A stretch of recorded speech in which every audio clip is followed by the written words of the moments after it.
Барлығына сәлем достар. Бүгін сіздерге осындай екі жақты алжапқышты су өткізбейтін матадан қалай тігу керектігін көрсететін боламын. Бұндай алжапқышты сіз кез келген ресторан, кондитерлік дүкен, кофейняларға тапсырысқа тіге аласыз. Мен бүгін XL өлшеміндегі алжапқышты тігемін. Егер сізге басқа өлшем қажет болса, видеоның астындағы описание бөліміне кіріп, қалғандарын жүктей аласыз. Сызбаны матаға түсіріп, барлық бөліктерін қиып аламыз. Ең бірінші біз иық бауларын дайындап аламыз. Ол үшін ұзындығынан 1 сантиметрді белгілеп, сызып аламыз және сол сызған жерді үтікпен қайырып үтіктейміз. Матаны тағы да екіге бүктеп, үтікпен түзулеп үтіктеп шығамыз. Содан кейін екі жағынан 0,5 мм қалдырып, закрепка беріп, түзу тігіс жүргіземіз. Алжапқыштың бауында тура солай дайындап аламыз. Бұл жерде 3 бұрышынан 1 сантиметрді белгілеп, сызып, үтіктеп қайырамыз.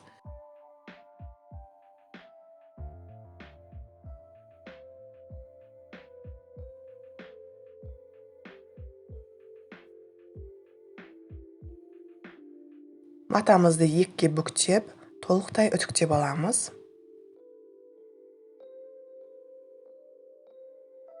Осылай бір бұрышын инемен түйреп аламыз және сол бұрыштан бастап матаның шетіне 0,5 мм жеткізбей, екі жағынан закрепка беріп, толықтай тігіп шығамыз.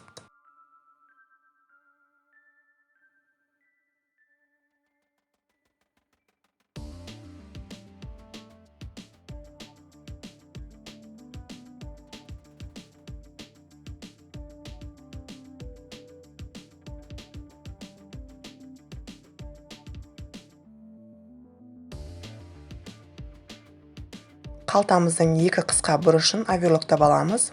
Матаны теріс жағынан емес, оң жағынан оверлоктаймыз.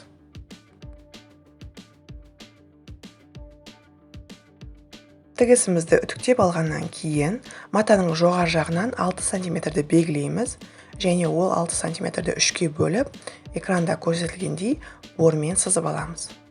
Содан кейін әрқайсысын қазір үтіктеп шығатын боламыз.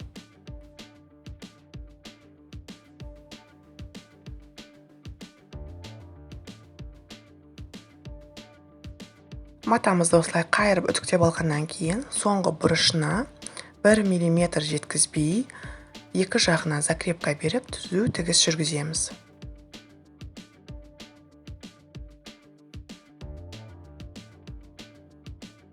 Алдында оверлоктаған бұрыштарын қазір 1 сантиметрге қайырып, осылай үтіктеп шығамыз.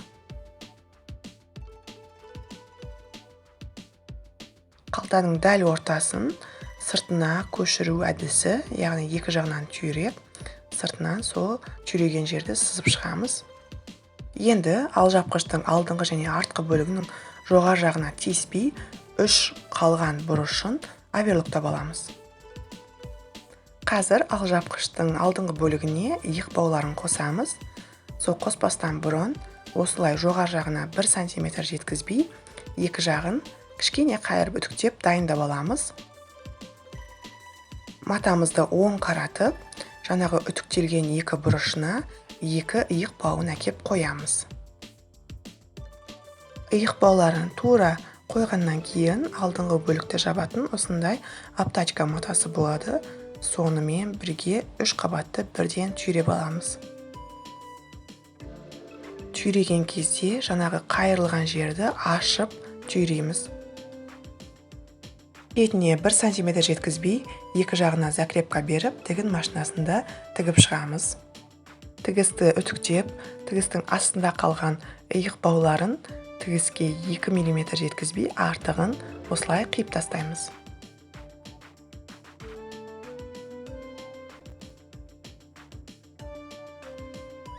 Алжапқышымызды теріс қаратып аламыз. Жаңағы үтіктелген жерді қайта басып, аптачканы екі бүктеп, мүлде сетінетін жерді көрсетпеуіміз қажет. 1 және 2 қайырып, инемен түйреп аламыз.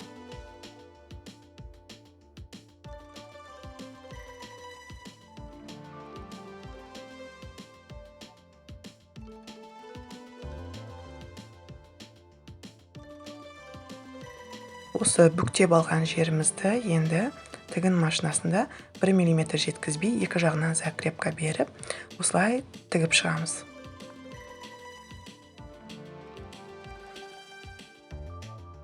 Алдыңғы бөлікті үтіктеп алғаннан кейін артқы жағын тура осылай қайталап шығамыз.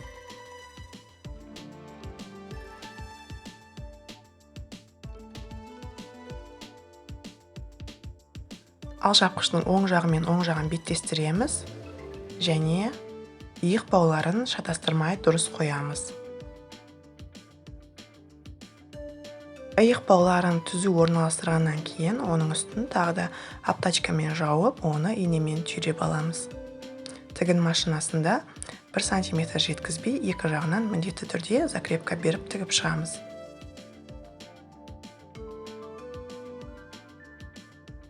Припускты қазір біз аптачкаға қаратып үтіктеп аламыз және артық шығып тұрған иық бауларын қиып тастаймыз әдеттегідей.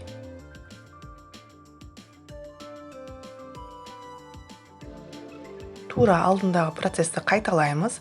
Аптачканы тура екі бүктеп, түйреп, тігіп шығамыз.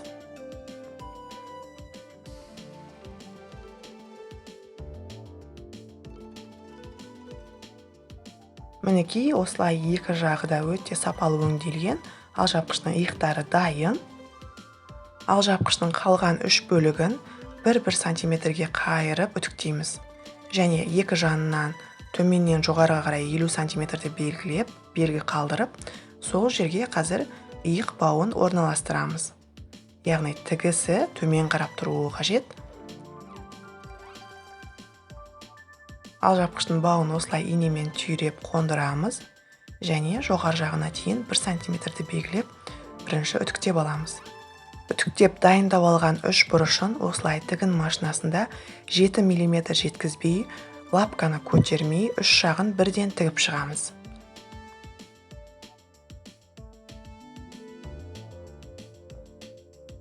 Тігістің басынан және соңынан закрепка беруді ұмытпаймыз. Алжапқышымыздың бауы осылай ішке қарап тұрады. Соны бір бүктеп сыртқа қайырамыз. Инемен түйреп алып, сыртынан 2 түзу сызық жүргіземіз. Ара қашықтығы 1 сантиметрден. Және сол жерді закрепка беріп, толықтай тігіп шығамыз. Осындай сапалы тігіс пайда болады. Тігісті үтіктеп аламыз. Алжапқыштың алдыңғы бөлігінің төмен жағынан 14 сантиметрді белгілеп, түзу сызық жүргіземіз. Және сол жүргізген жерден дәл ортаны тауып аламыз. Қалтаны орналастырып, екі жағынан бірдей ара қашықтық қалуын тексереміз. Менде 7 сантиметр қалып тұр. Енді қалтаны 1 сантиметр асырып қойып, инемен бүкіл жерін түйреп аламыз да, закрепка беріп, түзу тігіс жүргіземіз.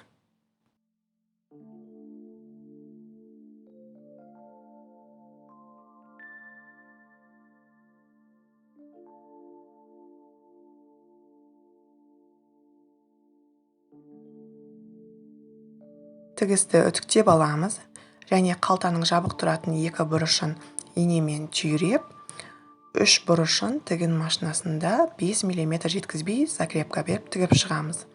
Және дәл ортасынан да тура сондай түзу тігіс жүргіземіз. Осындай қалта дайын болады. Бізде осындай өте сапалы алжапқыш дайын болды. Осы видео арқылы сіз де тапсырысқа тігіп, табысқа шыға аласыз. Видео ұнаса, лайк басып, комментарий жазуды ұмытпаңыз.